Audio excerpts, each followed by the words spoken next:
In the latest flare-up of the crisis in Ukraine, Russian President Vladimir Putin on Monday recognized the independence of two breakaway regions in Ukraine's east as independent and ordered military forces to deploy there.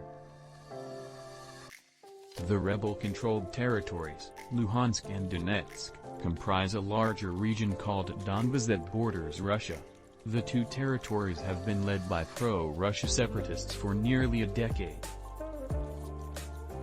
Experts warn that Putin's order for troops to carry out what he called peacekeeping functions in the region, and what President Biden has now called the start of an invasion, could lay the groundwork and provide the pretext for a larger Russian military incursion into Ukraine.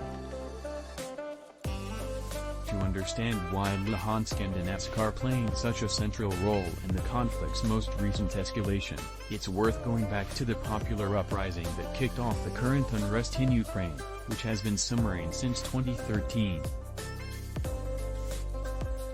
In November of that year, then-Ukrainian President Viktor Yanukovych announced he would refuse to sign an agreement with the European Union to bring Ukraine into a free trade agreement, citing pressure from Russia.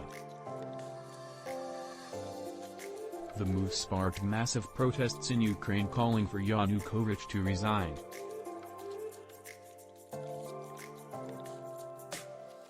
In February 2014, violence between police and protesters in Kyiv's Maidan square left dozens dead.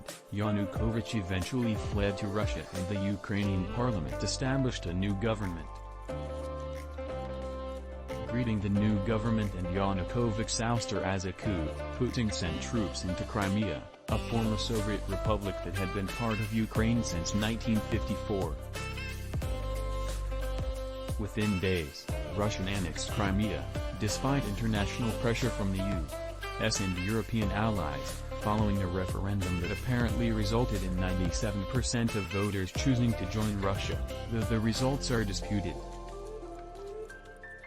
In April 2014, fighting began just to the northwest of Crimea across the Sea of Azov, in another pro-Russian stronghold called Donbas.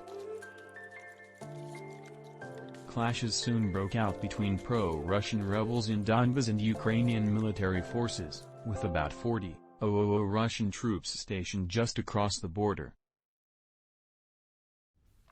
In a similar warning to his more recent overtures, Putin said at the time that Russia had no intention of invading Ukraine and that it would only send troops into the country if necessary.